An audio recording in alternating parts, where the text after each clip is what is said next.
la literatura tiene tres grandes campos históricos, empezando por la épica, que luego se volvió la narrativa, digamos, cuento y novela. Y por otro lado está la lírica, o sea, la poesía, y la dramática, que es el teatro.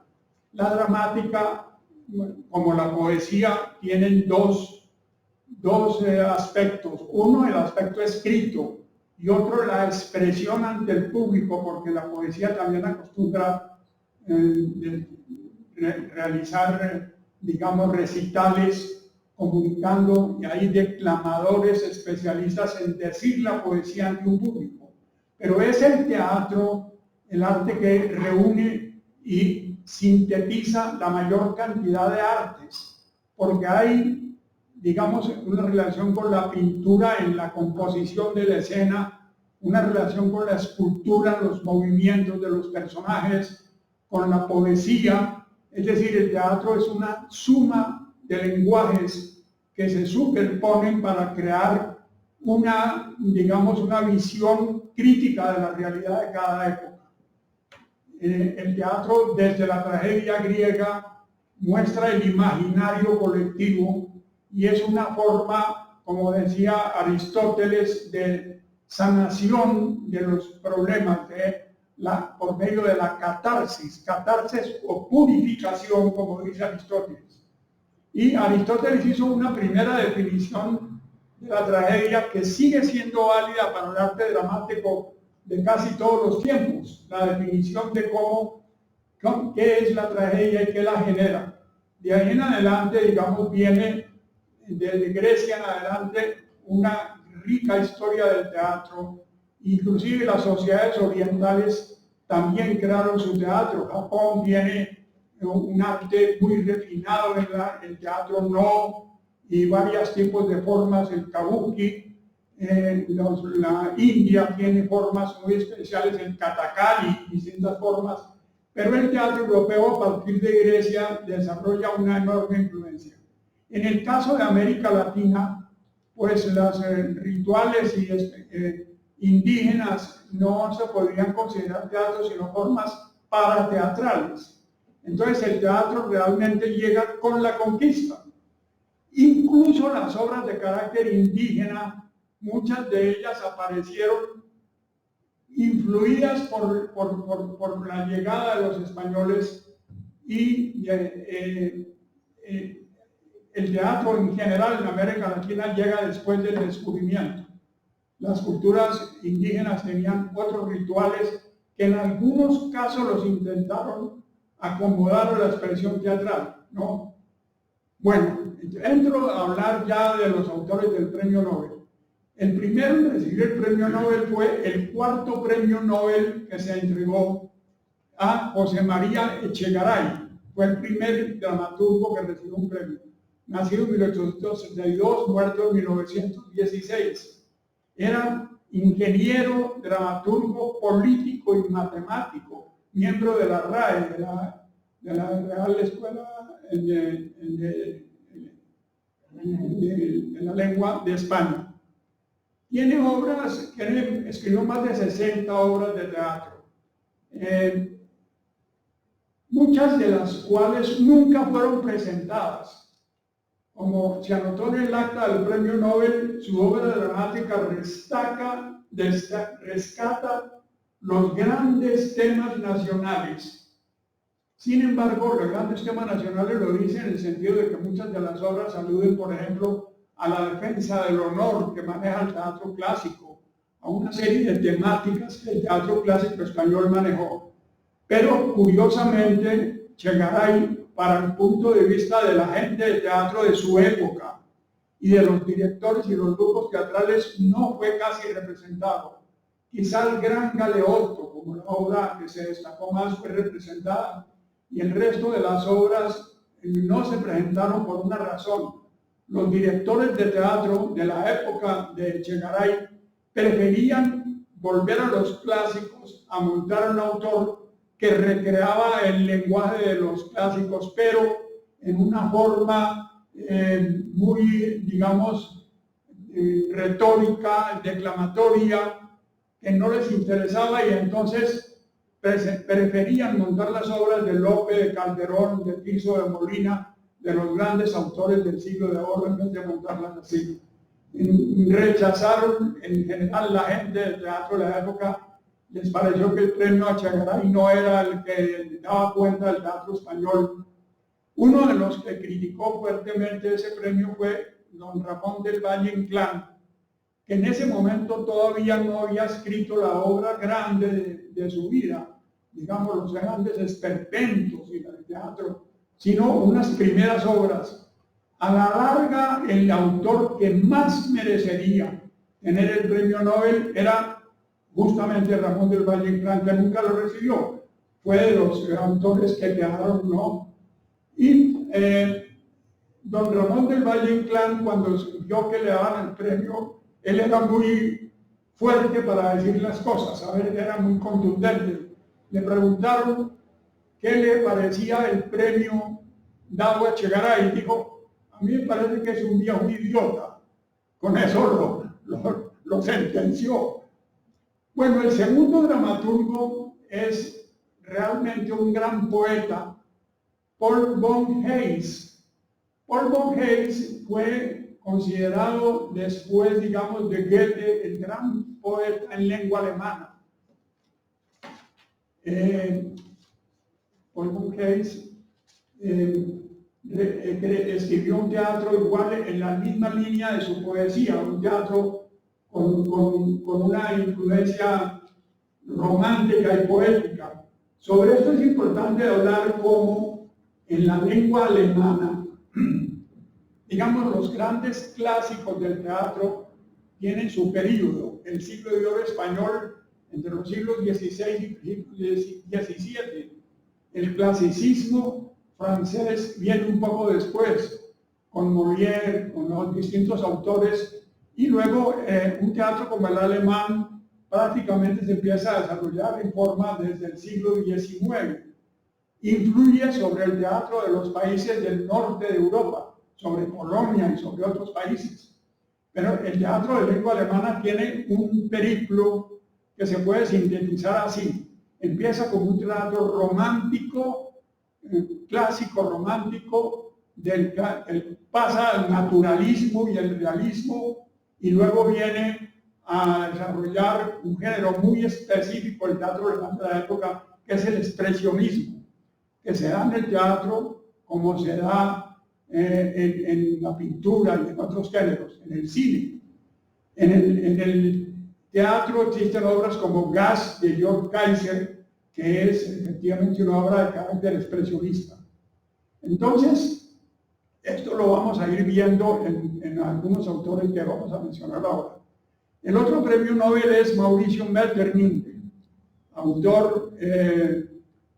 autor magnífico que tiene, digamos, un espíritu legendario. Metternich, él tiene una visión, primero un investigador medievalista, rescata muchas leyendas medievales, rescata obras, digamos, una atmósfera de cuento maravilloso, como La princesa Milena, La muerte de Pintaguillos o Péleas y Melisandra. Y una obra importante, Los ciegos, está basada en un cuadro famoso de Peter Bruegel el Viejo, que se ven unos ciegos caminando hacia Roma y están bordeando un precipicio, ¿no? Entonces aquí esa historia de los ciegos, yo la traté de montar en una época, armé un proyecto, al fin no pude porque los actores se me desbarató el grupo en ese momento, pero sí la estudié, me interesó mucho. Y hay un montaje magnífico que hizo el Teatro Matacandelas de Medellín, que dirige Cristóbal Peláez. Hizo un montaje de los ciegos que es realmente memorable en su creación del teatro colombiano. Luego viene, ya que estamos hablando de Alemania, un primer gran autor del teatro que marca una transición entre el romanticismo y el naturalismo. Ese paso que va a luego continuar con el realismo coincide con la aparición de un nuevo grupo de teatro creado en un pequeño país que quedaba en el sur de Alemania, de Sachsen-Meningen, que crea un grupo de teatro realista que se movió por toda Europa, impuso la creación de un teatro realista y naturalista. Hauptmann, premio Nobel de 1912, escribió varias obras: La piel del castor, Rosa Berndt, El loco en Cristo, Emmanuel Kant, y la obra quizá más importante, Los tejedores. Los tejedores es una obra naturalista, pero de carácter social, que muestra un grupo de tejedores trabajadores. Inaugura un teatro que luego va a ser antecesor de las obras de teatro alemán que vienen a continuación. Después de Gerhard Hauptmann viene Rabindranath Tagore. Es muy importante en el sentido de que es un poeta, artista, dramaturgo, pintor, músico y novelista. Realmente es una figura muy destacada y es un contacto entre la India y Occidente también muy significativo. Muchas de esas obras fueron presentadas por grupos europeos. Yo tuve la oportunidad de ver en algunos festivales obras de Rabindranath Tagore. Y como El sacrificio, La cámara oscura, El inamovible. Pero hay una obra que se llama El cartero del rey, que curiosamente la montó en Colombia mi propia madre, Alicia Posada, que le encantaba el teatro, y entonces la montó como una cosa de teatro escolar. Ella fue maestra en varios colegios, y la montó en un colegio y la cosa resultó bastante bien. Entonces terminó haciendo una función para público en el Museo del Chico, que tiene una salita grande, acondicionó un escenario y ahí presentó El cartero del rey de Rabindranath Tagore. Es decir, que Colombia no ha sido ausente en tratar de presentar las obras que tienen un valor de teatro universal, y también ha ayudado mucho en el desarrollo del propio teatro colombiano. Luego viene Jacinto Benavente, premio Nobel de 1922. Es el segundo autor español que también recibió críticas porque el propio medio teatral de España tenía sus prioridades y sus autores. Era la época en que ya se desarrollaba no solo Valle Inclán, sino también en el año 22 ya García Lorca había estrenado varias de sus obras, y igual no les llenó, pero claro que hubo menos críticas en relación con Benavente, porque realmente tenía 2 o 3 obras que sí se juntaban mucho en España y en América Latina, como la noche del sábado, La malquerida, pero sobre todo Los intereses creados, porque Los intereses creados hace un panorama casi histórico. Empieza con escenas de la comedia del arte italiana que se había desarrollado en el siglo XVII y que influyó mucho, por ejemplo, sobre Molière. Molière tiene Las brigonadas de Scapin, que es un personaje de la comedia del arte, y varias de sus obras. Los intereses creados fue presentada en el Teatro Colón de Bogotá. Yo era adolescente, mi papá y mamá les encantaba ir al teatro cuando venían compañías, y ahí pude ver Los intereses creados, y recuerdo que a mí en la época que era un adolescente me gustó mucho, pero bueno. Benavente fue, entre otras cosas, un detalle: se escribió y tuvo una muy buena relación con un dramaturgo, con un comediógrafo colombiano, Luis Enrique Osorio. Con Luis Enrique Osorio, Luis Enrique Osorio lo buscó en España, lo saludó, le dijo que había leído su obra, que Los intereses creados le gustaban mucho, y entonces le pidió Benavente que mostrara algunas de sus obras, y él le presentó obras y le hizo varios comentarios. Osorio en sus recuerdos cuenta mucho su relación con Jacinto Benavente. Luego viene un autor muy importante, un autor irlandés muy conocido y muy representado en el mundo entero, George Bernard Shaw. Bernard Shaw nació en Dublín y luego murió en Inglaterra porque la mayor parte de su vida estuvo en Londres.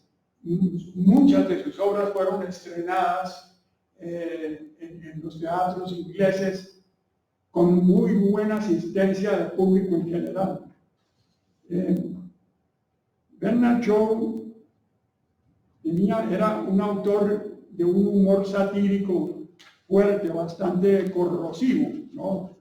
Y quiero referirme muy particularmente a una obra de Bernard Shaw que viene de toda una leyenda, ¿no? El mito de Pigmalión. Recuerden que el mito de Pigmalión es un mito de Chipre, según el cual un rey, que era un gran escultor, se enamoró de la estatua que había construido, la estatua de Galatea. Él se enamoró de la estatua de Galatea, la acariciaba hasta que fue cobrando vida con la ayuda de Afrodita. Al cobrar vida, ese mito le sirvió a Bernard Shaw para conseguir una obra referente a Pigmalión, en la que hay un personaje central que es el Dr. Dolittle.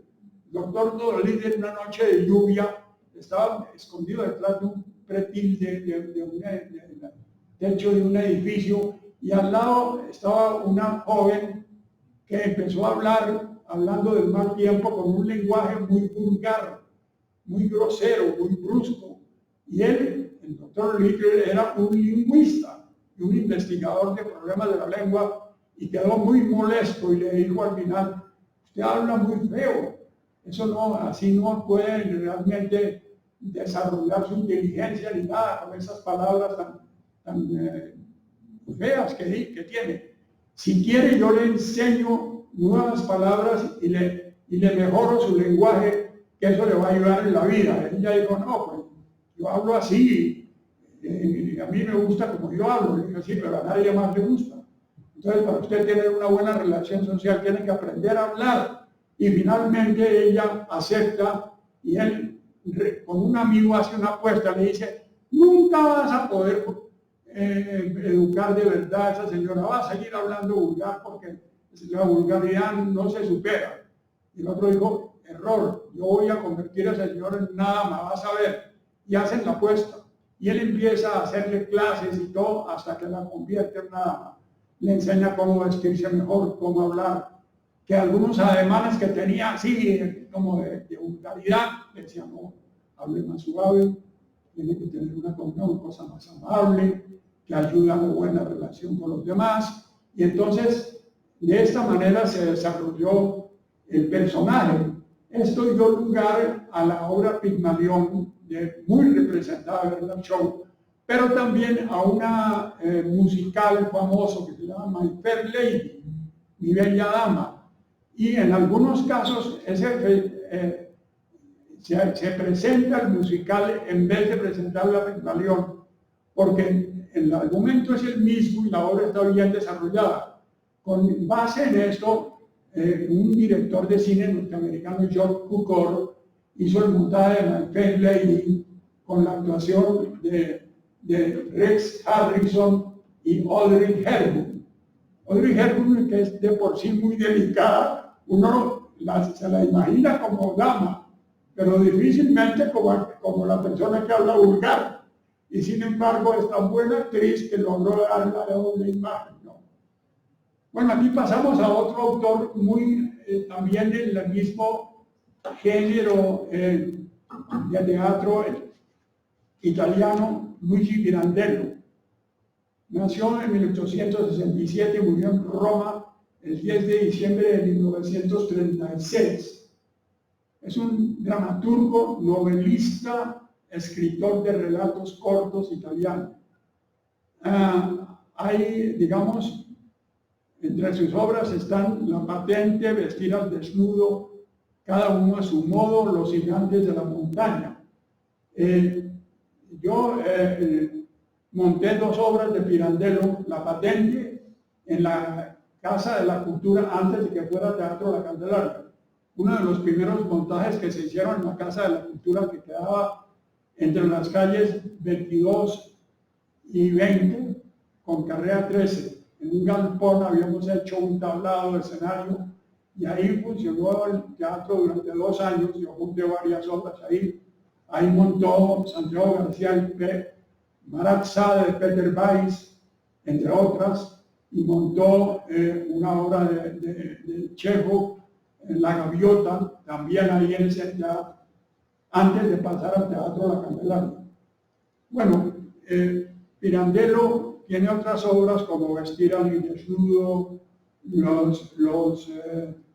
Cada uno a su modo, Así es, si así os parece, se traduce también, Los gigantes de la montaña. Los gigantes de la montaña fue una obra que montó un director polaco en Bogotá, Paweł Nowicki, que acababa de llegar. Ya él había medio aprendido el castellano, un poco, él muy rápido con los idiomas, había dirigido teatro en Polonia y su primer montaje que hizo allí fue, entre otras cosas, en una casa de la Candelaria que quedaba en una colina. Como era de noche, nos dieron a todos los espectadores una ruana o una cobija para que pudiéramos ver la obra sin helarnos, y ahí presentó Los gigantes de la montaña de Pirandello. Un autor que tiene una buena cantidad de producción, muy representada, entre otras cosas, en Europa. Luego viene un autor el primer autor de verdad de carácter universal que tiene el teatro norteamericano. Después vendrán otros muchos, pero el autor que digamos, logró darle una dimensión universal al teatro norteamericano fue Eugenio O'Neill, premio Nobel en el año 1936. Su hija, Oona O'Neill, estuvo casada con Charlie Chaplin. Cuando Charlie Chaplin tenía más de 60 años, ella tenía 20 y pico. ¿Sí? Y la hija de O'Neill se casó, pero Chaplin era muy, ¿cómo se llamaba? Siempre trató de ser muy joven. Aún viejo, él no renunciaba a su Charlotte, que mantenía una edad intermedia que nunca envejeció. Luego, O'Neill tiene una cantidad de obras sobre temas norteamericanos. Aceite, que muestra la sociedad industrial, una fábrica. Luego, El emperador Jones. El emperador Jones influyó sobre Enrique Buenaventura para la historia, digamos, Enrique Buenaventura trabajó un tema de Christopher Soyaytí, el rey Christophe, la tragedia del rey Christophe, y para escribir esa obra tomó como modelo un poco la obra del emperador Jones. También viene Anna Christie, Distinto, y una obra que también fue presentada en Colombia, El largo viaje del día hacia la noche. Esa es una obra bien interesante porque es la historia de una familia donde la mujer se vuelve drogadicta y es un drama terrible para la familia. Cómo tratan de disuadirla, de que no siga, que está destruyendo su vida, y hay una lucha entre la familia de tratar de curar a la mujer que tiene ese vicio de la droga. Por eso la obra Largo viaje del día hacia la noche, es decir, está mostrando una metáfora de cómo se le va oscureciendo la vida. El día se le vuelve noche, es decir, hay una metáfora allí. Esta obra fue montada en Colombia por una persona que trabajó mucho conmigo también, Carlos Peroso. Luego viene otro autor, nacido en Estados Unidos, pero justamente antes de la Segunda Guerra Mundial se trasladó a Inglaterra. Y allí vivió y escribió sobre temas ingleses y prácticamente se convirtió en un inglés, en su lenguaje, en sus modales, en todo, que es Thomas Stearns Eliot. Eliot nació en San Luis, Estados Unidos, y luego se volvió dramaturgo y crítico inglés, profesor de literatura en universidades de Inglaterra, en Londres, y tiene una serie de obras como El secretario particular, El viejo estadista, y una obra en la cual yo jugué ahí un papel en Colombia porque el asesinato en la catedral. El asesinato en la catedral narra el asesinato que se produjo de un arzobispo en un momento determinado que entró en conflicto con el rey. Habiendo sido muy amigo del rey de Inglaterra, él en un momento entró en choque con el rey, entró en choque y entonces ya el rey mandó asesinar al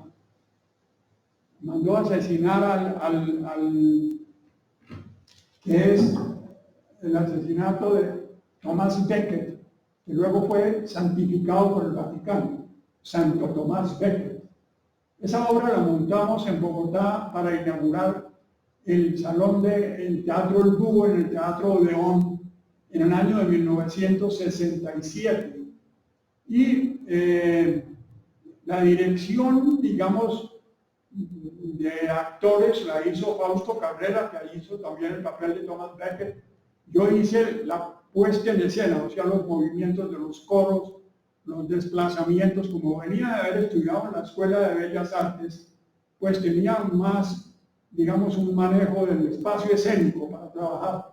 Y Víctor Muñoz Valencia, que era un libretista de radio y televisión muy interesante, uno de mis primeros profesores en teatro y un magnífico actor también y director, él dirigió los coros hablados y había coros cantados para los cuales colaboró la Orquesta Sinfónica de Colombia y la música fue compuesta por Fabio González Zuleto, que era un músico muy importante en ese momento. Ese fue un montaje pues muy especial que pudimos hacer en Bogotá.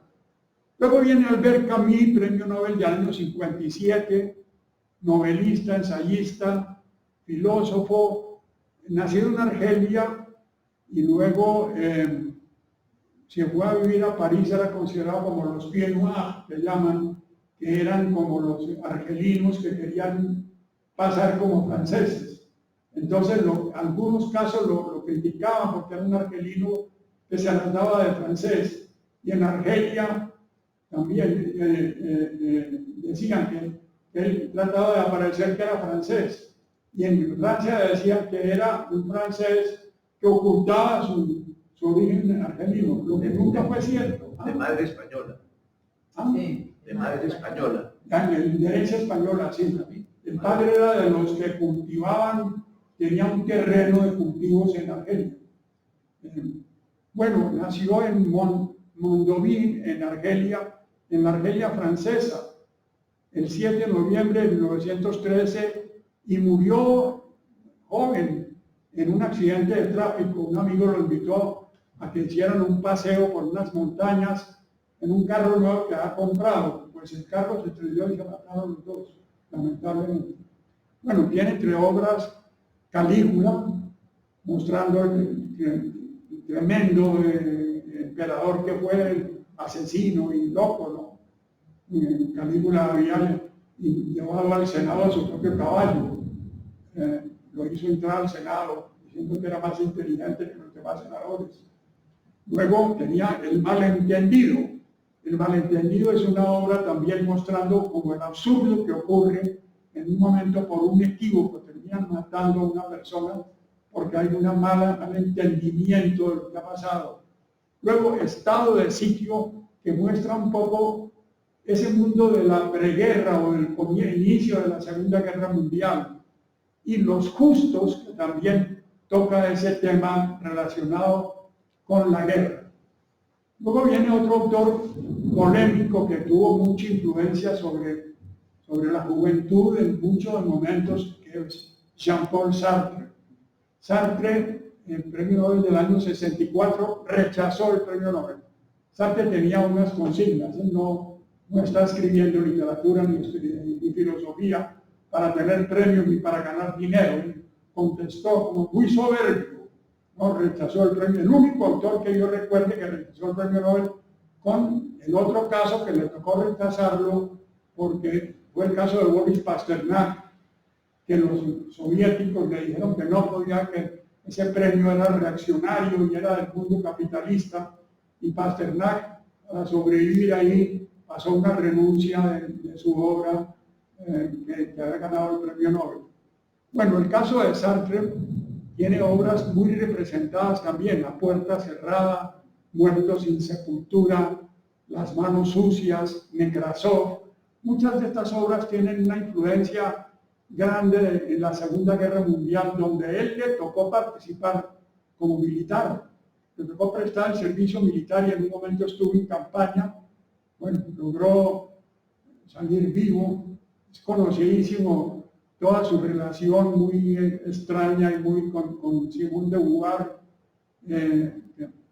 amigos, amantes, todo esto. Toda la historia de Jean-Paul Sartre tiene cierto elemento de leyenda y en ese momento influyó mucho sobre el pensamiento francés, que después pensadores y críticos ya refutaron a Sartre y un poco pasó la moda, digamos, pero hubo un momento donde, y en la última etapa, él, ante el caso de Rusia, donde ya había críticas muy fuertes sobre el stalinismo y todo ese asunto, Sartre no se había manifestado, al final tuvo que manifestarse, pero tuvo unas posiciones que le implicaron una pugna interna en ese momento en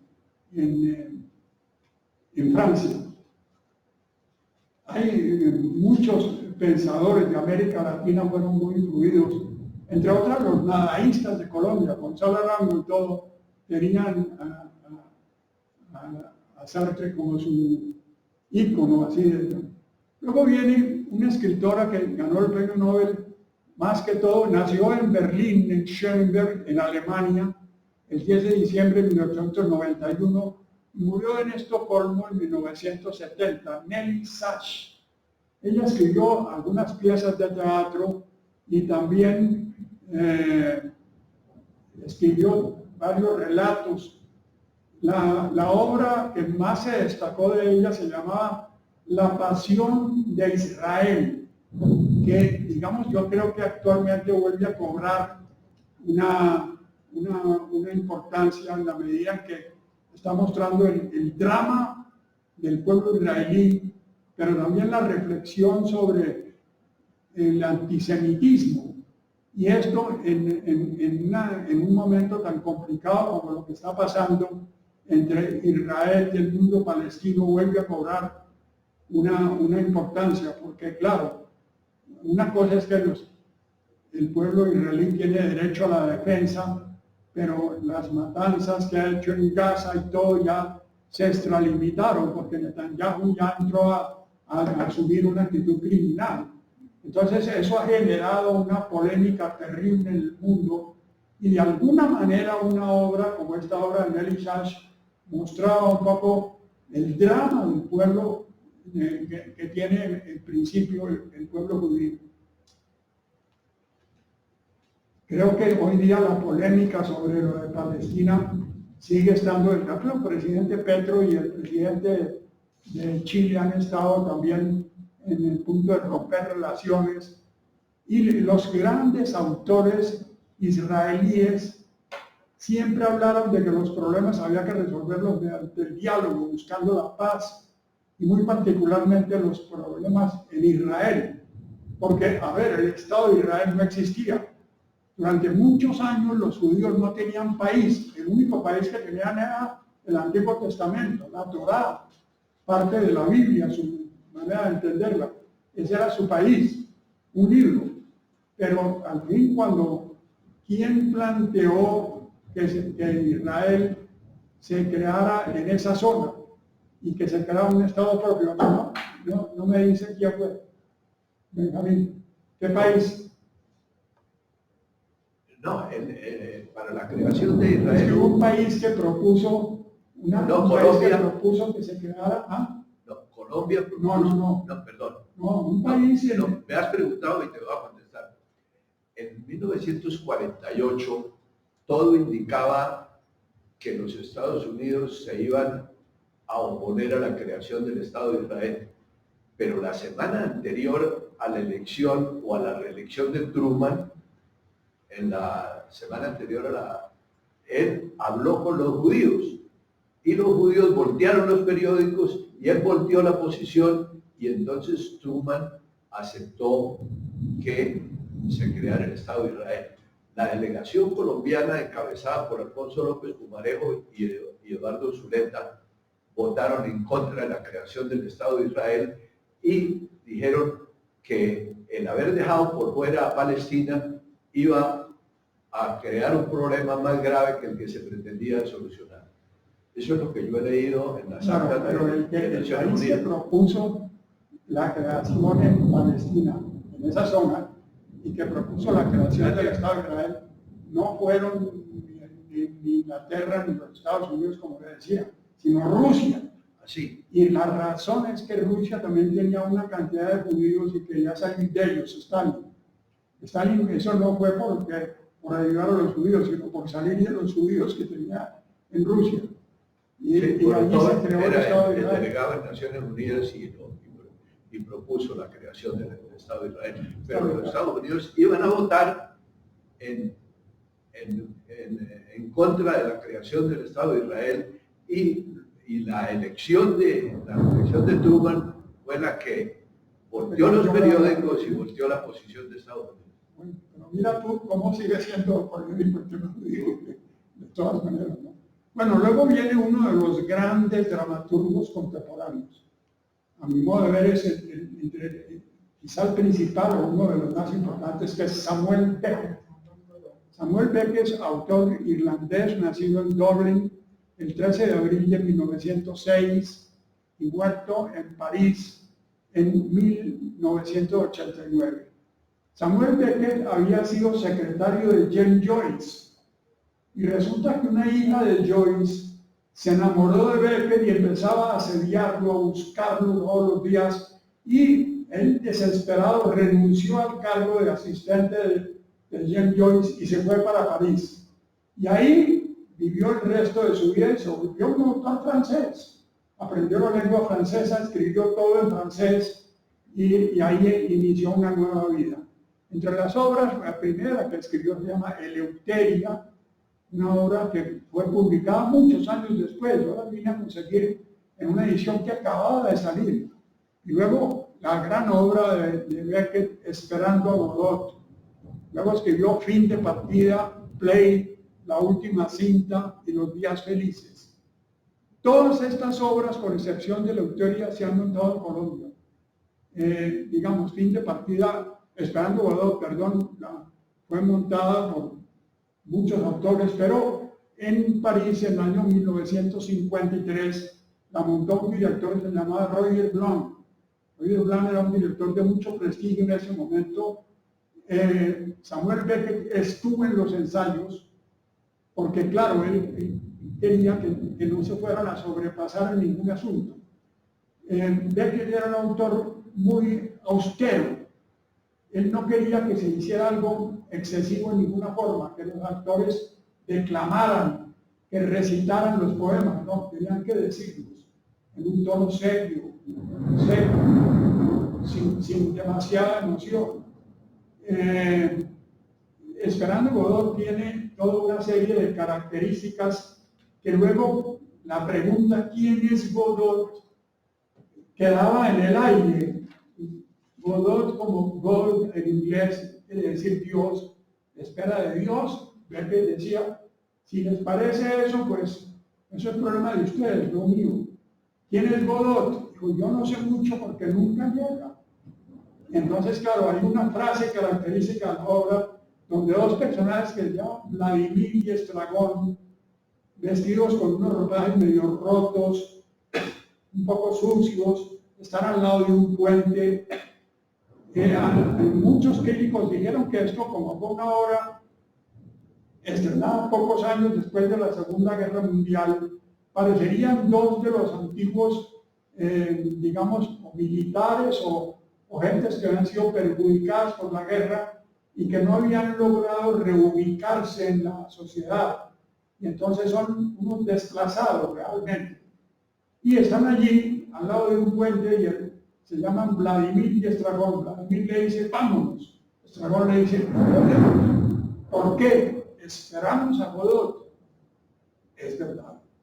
Y esa frase la repiten en muchas ocasiones, que quieren irse y no pueden. Entonces, ¿qué esperan? ¿Quién es Godot? Se ha dicho también que es una obra sobre la esperanza y un poco el absurdo de una esperanza que no se resuelve. Entonces, es como la necesidad de la Europa que acababa de pasar de la guerra, la esperanza de renovar la vida, de reorganizar las ciudades, muchas de ellas destruidas. Berlín quedó completamente destruida, una gran parte destruida, una buena parte de Europa con esa guerra feroz que desencadenó Hitler y su partido nazi, ¿no? Y ante ese absurdo, pues la obra de Becker adquiere un valor muy especial. Tiene luego otra obra que se llama Final de Partida. Yo alcancé, la iba a montar y el actor que iba a hacer el papel principal se me enloqueció, que era Raúl Gómez Jatín, que luego se volvió un poeta muy importante colombiano. Raúl Gómez era un magnífico actor en obras que yo había montado, había hecho papeles destacados, etc. Pero empezó a meter droga, marihuana. Yo no me di cuenta porque mientras trabajó conmigo fue muy cuidadoso y no noté nada de eso. De pronto se enloqueció y cuando estábamos montando Final de Partida llegó un momento donde no volvió a los ensayos. Empezó a fallar, entonces me tocó suspenderlo. Digo yo, ¿qué cosa? Estamos montando una obra de teatro, el absurdo era uno. Se volvió absurdo un montaje, ¿no? Entonces, esta obra de Final de Partida es muy interesante porque también vuelve a mostrar, primero hay un ciego que está en una silla de ruedas, es paralítico y ciego, ¿sí? Una persona inválida que está ahí en una silla, y tiene un criado que está al lado. Ahí yo iba a tener los dos personajes, eran Raúl Gómez y Miguel Durán, que hacía el criado, que estaba al lado. Y entonces el otro le dice, mira por la ventana a ver si ves algo. Y él miraba a la ventana y decía, no, todo está oscuro, no se ve nada. Pero ¿cómo no va a haber nada? ¿No hay nada allá afuera? No, afuera no hay nada, no existe nada allá afuera. Todo lo que existe está aquí en este cuarto. Pero ¿cómo va a ser? Tú no puedes salir porque no hay puerta. Y empezaba una cosa tremenda así, hasta que al final él decía, yo me voy a ir, pero ¿cómo te vas a ir si no hay puerta? No, es que descubrí un agujero al fondo, yo me voy a ir. Y entonces dice, hasta luego, me voy, me estoy viendo, no me fui, adiós, señor Pro. Y él sigue parado al lado y el otro empieza a llamarlo, ¿no?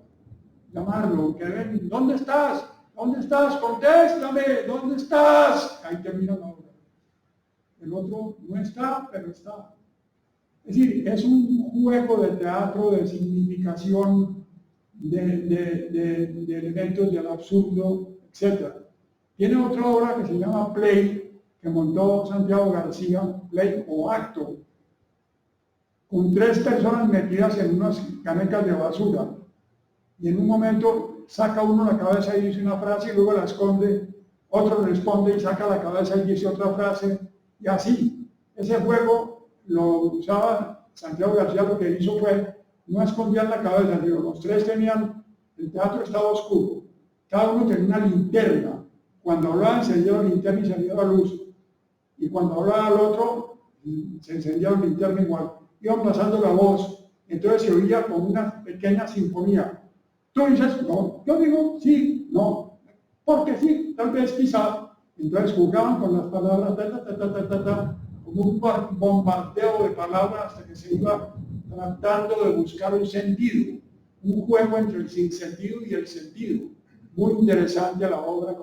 Y otra obra que se llama Días Felices, también presentada, aquí la presentó el Teatro Nacional también, en muchos grupos. Esa obra, yo la vi en París en la temporada de estreno entre Jean-Louis Barrault y Madeleine Renaud, que era la mujer de Jean-Louis Barrault. Y se veía como una mujer que se está enterrando en la arena. Primero aparece medio cuerpo y se va cada vez hundiendo más y el marido llega y le dice, no, espérate, espérate, y la otra están los días felices, donde la que ella estaba de medio cuerpo para arriba, pero luego se fue enterrando, enterrando, enterrando hasta que desaparece. Es una metáfora de la muerte, en que se vive con el cuerpo medio salido hacia la realidad, pero se va hundiendo poco a poco hasta que desaparece y termina en la tumba. Entonces también es una obra de humor negro, pero con una metáfora visual poética que muestra la riqueza, digamos, del lenguaje de Samuel Beckett. Luego voy a citar a un autor latinoamericano que, aunque era poeta y no dramaturgo, Pablo Neruda, escribió una obra sobre un chileno que se fue a los Estados Unidos a tratar de buscar oro en la parte de la fiebre del oro. La fiebre del oro a finales del siglo XIX o principios del siglo XX. Esa fiebre del oro dio lugar por ejemplo, hay una película de Chaplin de uno de los que va a buscar el oro, que es muy divertida y tal, la quimera del oro, Chaplin. La obra de Neruda se llama Fulgor y muerte de Joaquín Murrieta. Era una obra de teatro que él proponía que también se pudiera montar como un musical. Como era poeta, le incluyó varios poemas que deberían ser cantados. Entonces, un musical que combinaba lo hablado con lo cantado, y por eso lo incluí yo aquí, porque era pues una representación escénica. También incluyo a Gabriel García Márquez, Premio Nobel de Literatura. Solo escribió un monólogo para el teatro, muy específicamente una obra, que se llamaba Diatriba de amor contra un hombre sentado. Esta obra la presentó el Teatro Libre, dirigido por Ricardo Camacho, pero digamos con la actriz, ¿te acuerdas? Una actriz famosa, trabajó que ahora ha actuado en televisión y todo, bueno. Y García Márquez vio la montaje, pero digamos, hay muchas de las obras de García Márquez fueron adaptadas para el teatro. El coronel no tiene quien la escriba, fue adaptada para el teatro por Eduardo Camacho Lizardo, que era filólogo, graduado de filología en España, con estudios filológicos muy interesantes, y él hizo una adaptación para el teatro. Y luego Jorge David Triana y su hija Verónica hicieron otra versión que la presentaron hace poco, la presentaron en Colombia y en varios países. Yo hice, por eso también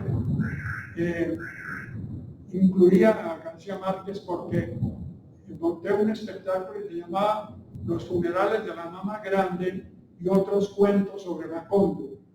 Los funerales de la Mama Grande era una de las obras de la presentación, pero también había otras obras de García Márquez incluidas allí, como, otras obras como Un día de estos, Rosas artificiales, Una noche después del sábado y Los funerales de la Mama Grande. También en relación con García Márquez está un montaje que se llamaba Memoria y Olvido de Úrsula Iguarán, inspirada en fragmentos de Cien años de soledad, con adaptación y dirección de Misael Torres y Juan Carlos Muriano, todos directores de un teatro colombiano más reciente. Fue un montaje muy interesante que estrenaron en Manizales en un festival de teatro, pero en una plazoleta que quedaba frente a la Catedral de Manizales. Bajando unas escalinatas, hay una plazoleta allí presentaron la obra, y en las escalinatas se sentó el público a ver.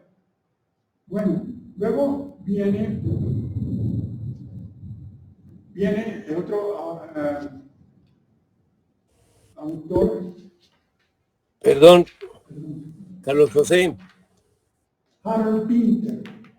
Carlos José, perdona. Guionista de cine, poeta, actor y director teatral, escribió el guión de la película de Joseph Losey y El Sirviente, una película muy interesante con Dick Bogart y Sarah Miles.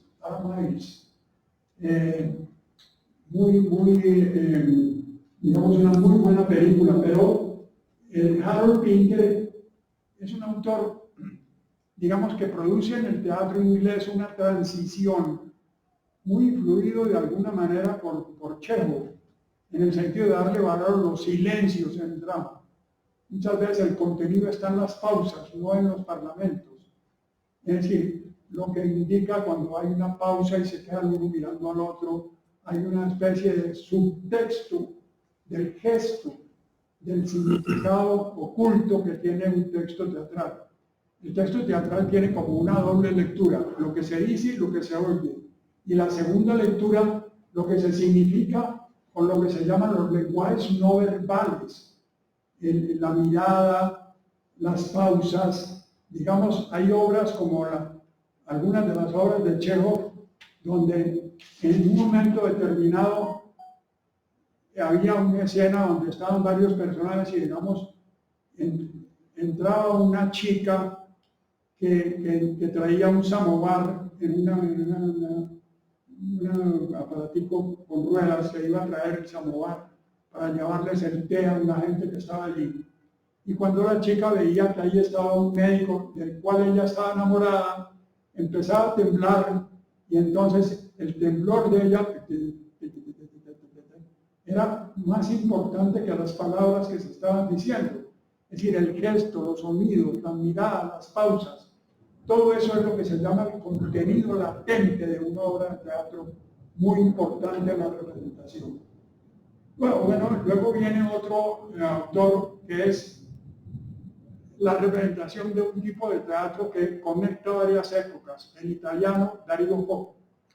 Yo tuve la oportunidad en un festival de teatro internacional al que fui invitado en Cuba, pero eso fue en el año 66, 67. Estuve viendo, éramos 60 jurados del mundo entero, habían invitado en esa etapa del comienzo de la Revolución Cubana y tal. Lo cierto, ellos querían mostrar una imagen cultural grande, invitaron un director soviético muy conocido, que luego salió de la Unión Soviética y se fue a Israel, que se llamaba Lyubimov. Aquí vino un festival de teatro trayendo una versión de los hermanos Karamazov de Dostoyevsky maravillosa. Bueno,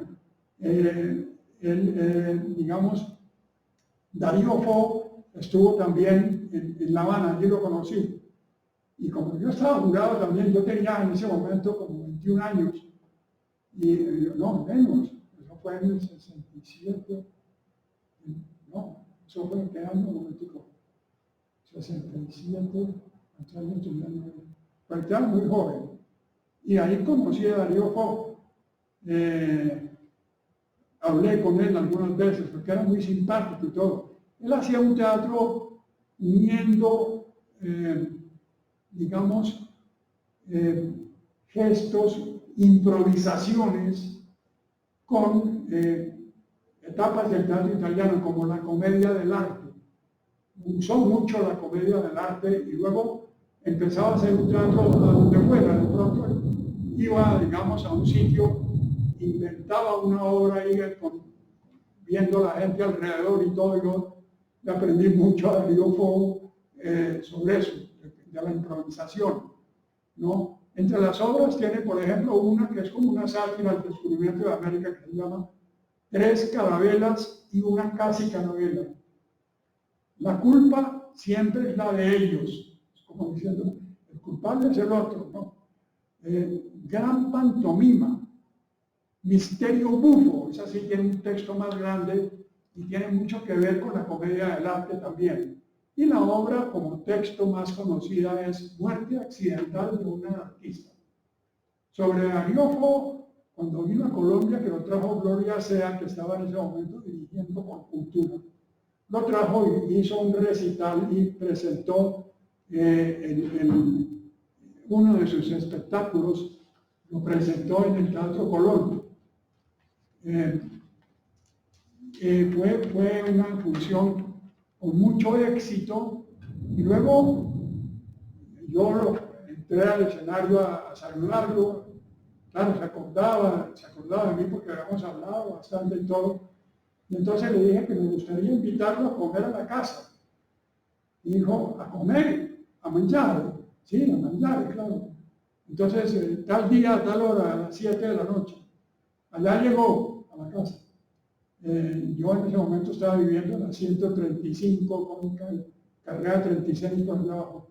Y entró y dice, voy a mangiare, la comida. Y dije, no, primero vamos a hablar un ratito, sentarnos a hablar. No, parlare no, io no parlare, io mangiare. Todo eso ya estaba haciendo teatro. Fue mi relación con él. Después estuvimos en una finca que tenía Gloria Sea y nos contó cantidad de anécdotas, nos hizo una funcioncita ahí. Gloria Sea le dijo, pero usted puede inventar una función. Ya dijo, claro, señora, yo invento. Y se paró y empezó a hacer todo un juego escénico ahí. Era un personaje excepcional, ¿no? Bueno, viene un personaje muy polémico entre los premios Nobel. Si hay alguien polémico es esta austríaca, Elfriede Jelinek. Tiene el novelista, poeta, dramaturga, ensayista, guionista de cine, traductora y activista feminista austríaca. Tiene unas obras que golpean, que son fuertes, ¿no? Cuando una abandona a su marido, es una de las obras. Y es una relación alusiva a la casa de muñecas de Ibsen, que al final ella abandona la casa, pelea con él, y cuando se reúnen otra vez al final, el marido la busca y todo, entonces al fin vuelven a encontrarse. Entonces, tenemos que hablar, Nora, mira que esto ha sido un equívoco. No, yo te pido perdón, pero tenemos que hablar. Y termina la frase final que deja, cierra la obra, pero es como si abriera la puerta para otra obra. Dice, ¿quieres que hablemos? Está bien, empieza. Y ahí se baja todo. O sea, la conversación quedó pendiente para otra obra. Bueno, por eso aquí, cuando uno abandona a su marido, ahora se refiere a esa obra de Ibsen, Los Desamparados, Clara S. Y otra obra que se llama Enfermedad de las Mujeres Modernas, del Briel Jelinek, según la cual la enfermedad de las mujeres modernas es la histeria. Bueno, es ella que tenía muy crítica en su esposa, ¿no? Les hablaba de Pinter y se me olvidó mencionar las obras. La Habitación, El Celador. Aquí se estrenó el teatro local con un montaje del Celador que dirigió Antonio Montaña, que fue director de teatro también, tuvo varias actividades, hizo algo de cine, en fin, Antonio Montaña era un profesor también universitario, y montó otra obra, El Celador, que Ricardo Camacho hizo un montaje de esa obra. Los Enanos y Silencio eran las obras de él. Otro autor latinoamericano que también ganó el premio Nobel es Mario Vargas Llosa. Mario Vargas Llosa, ensayista, novelista, básicamente. Está saliendo su última novela, que es La Despedida de la narrativa. Ya está muy viejo y ya dice que está perdiendo la memoria. No puede escribir más. Pero sí escribió varias obras de teatro, de las cuales yo reivindico por lo menos dos de ellas. La Señorita de Tacna, me parece su mejor obra de teatro. La Chunga también es muy interesante. Luego, Katy y el Hipopótamo fue estrenada por una gran actriz argentina, presentada en varios festivales, me gustó menos. El Loco de los Balcones y La Piel del Tambor. Estas son las obras de Mario Vargas Llosa. Y vamos a terminar con John Foss. Es el premio Nobel de este año. Todavía no han llegado a Colombia y no había traducciones de su teatro a la lengua castellana. Ya anunciaron algunas editoriales que en diciembre van a salir varias obras. Como yo viajo a España ahora el próximo martes y voy a estar 2 meses allá, voy a ver cómo consigo las obras pero sí les puedo decir unos datos porque tienen obras como Alguien Vendrá, Rojo, Negro y Septology, 3 obras de John Fosse. Y acabo de leer un relato que le indica a uno mucho el tipo de teatro que él escribe. Es un relato que se llama Día-Noche. Día-Noche quiere decir, entre otras palabras, vida, muerte, antes y después, cualquier significado binario, que esté contraponiendo 2 cosas, bueno o malo. Y el relato, uno al principio dice, no entiende, no tiene puntos. Es todo un relato donde solo tiene comas. Y cuando se requeriría un punto aparte, deja un espacio libre. Entonces uno va leyendo y ¡pum! El espacio, un silencio. Y sigue, como diciendo, el punto no se necesita aquí. Es un intento de renovar la escritura, pero al mismo tiempo va contando una historia del día desde ahí un joven que está allí y cómo su historia, cómo se relacionan los demás y todo. Por el tipo de escritura está tratando de mostrar la vida cotidiana, pero hay unas reiteraciones sistemáticas que parece más bien un largo poema.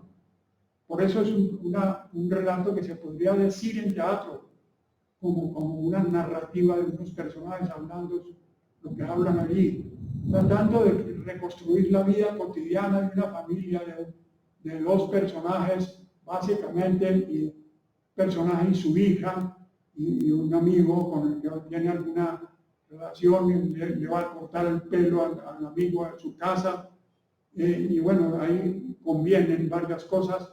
Trabajan en un puerto, este es en Noruega. Entonces la obra se desarrolla en un pueblo pesquero y tienen un barco donde pescan distintos animales, pero sobre todo cangrejos. Y el día que empieza el relato, nadie va a comprar los cangrejos. Hay una señora que siempre pide una bolsa de cangrejos, él le ha separado los cangrejos, pero la señora no llega. Y esperan que llegue la señora y miran por la esquina, no aparece. ¿Será que se murió? Debe ser que se murió, porque la señora cumplía siempre. Si no cumple hoy, o está muy enferma, teníamos que ir a la casa de ella a ver si llamaron a algún médico o no, pero ella, si está viva, va a llegar en algún momento. Y empieza un diálogo que repite y repite y da la vuelta. A mí me recordó un poeta norteamericano que se llama Collins, no sé si lo conocen, es un poeta que trabaja en un juego reiterativo, un poco muy así de repetir y volver y dar una vuelta. Y también un poco como en Hojas de Hierba, el famoso libro, ¿no?, del gran poeta norteamericano, Hojas de Hierba, ¿cómo se llama? Se me fue ahorita de la cabeza. Whitman. Bueno, ¿ah? Walt Whitman. Whitman. Sí, claro. Walt Whitman. Walt Whitman, sí. Walt Whitman, que tiene también todo un juego de sonido y una manera de escritura poética muy original y muy peculiar. En esa línea está John Fosse. La despedida de Lincoln. Adelante, capitán, adelante, capitán, adelante. Sí, Whitman. claro. Y el caso de John Fosse, el que les digo, la última parte es tremenda, porque el relato de esos pesqueros no dice va a ir a buscar la señora, se debió morir, no, si está viva llegará. Y hay un momento donde efectivamente llega, le han dejado una bolsa con los cangrejos en una esquina, que lo acostumbraban también, y la ven desde lo lejos, que la señora coge su bolsa y se va. Entonces uno dice, bueno, yo voy a ir ahora a tu casa a cortarte el pelo. Y empieza un juego de que si va a ir o no va a ir, y empieza una hija a buscar al papá, y entonces le dice con el nombre, papá, ¿dónde estás? Y el otro dice, al fin ve a la hija de lejos. Y la hija se le acerca y dice, hija, ven, hace días que no te veía, ven, acércate, y pronto la hija desaparece. La hija no está, ¿dónde estás? Y entonces la hija vuelve y llega, papá, entonces corre a buscarlo a la casa y ve que el papá está muerto. ¿Cómo? Está muerto, claro, no me podía ver, está muerto. Vuelve a salir a la calle y vuelve a salir el papá detrás de ella. Hija, habla, y la hija no le contesta. Entonces hay un juego tremendo entre la vida y la muerte que está contado con una originalidad. Yo estaba leyendo el cuento y no lograba entrar con los cangrejos y los pescadores dándole la vuelta a la búsqueda del lenguaje. Pero cuando empieza el juego de 3 o 4 personajes que están entre vivos y muertos, y no se sabe si están vivos y muertos, de ahí viene la metáfora día-noche. Es decir, el día se oscurece, el día se oscurece, o sea, se vuelve noche y aparece muerto. Y luego vuelve otra vez el día y el muerto que estaba muerto está otra vez vivo. Es un juego de sentido sin sentido, de vida y de muerte, que de alguna manera nos puede ilustrar cómo pueden ser las obras teatrales de este autor premio Nobel. De todas maneras, una de las cosas que se le reconoce en el dictamen de la Academia Sueca es que es un autor que buscó nuevas formas de narrar la realidad y de narrar la vida cotidiana de la gente. De manera que esto, con el cuento que les acabo de resumir, creo que se sintetiza bien cómo es. Entonces, hasta aquí llegan los premios Nobel que fueron dramaturgos. Y